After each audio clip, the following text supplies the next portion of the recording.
Now let's learn about the next property of material, hardness. Materials can be classified on the basis of the hardness. Some materials can be easily compressed or scratched. Such materials are called soft materials. Example: cotton, sponge. On the other hand, some materials cannot be scratched and are difficult to compress. They are known as hard materials. Iron, wood are some examples of hard material. Here you can see an example of hard material, that is iron. Moving on to the next property, soluble and insoluble. Some materials can be dissolved in the water completely, and they are known as soluble materials. For example, sugar and salt can be dissolved in water. Whereas there are certain materials that do not dissolve in water completely. They are known as insoluble materials. For example, stones, clothes, sand.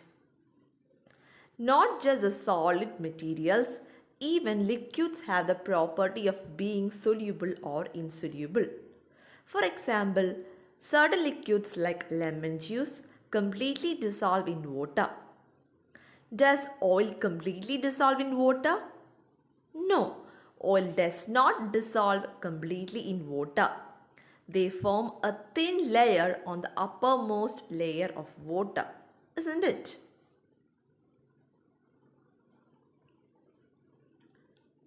The next property, objects that can sink and float. Before that, let's check out the word density. There are some insoluble materials which sink to the bottom of the surface when put in water, while some materials float on water. Why does this happen? This happens because of the density of substance. So what do you mean by the density? Density is the mass present in per unit volume of the substance. Some objects with higher density than water will sink. Example, a coin which is made up of metal have high density than the water. That's why a coin sinks in water. The objects with lesser density than water will float on water. Example, dried leaf, cork.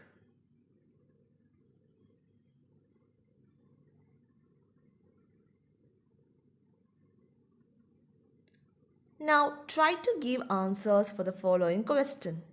Will a needle, plastic pen or a pencil float or sink in water? The objects can sink and float depending on their density relative to water. Some objects float in water while others sink in it. Transparency. Objects or materials which can be seen through them are said to be transparent objects. Example, glass, clear water and some plastics. Objects and materials through which things can be seen but only partially or not clearly are called translucent objects. Example, butter paper, frosted glass. Objects which cannot be seen through are known as opaque objects. Example, metals, wood and cardboard.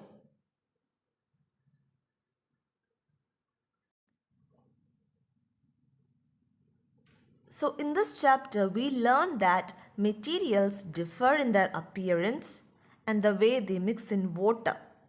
Some materials may float or sink in water. Some materials may be transparent, opaque or translucent. Materials are grouped together on the basis of similarities and differences in their properties. So why do we need to group materials? We group materials for the convenience and to study the property of materials.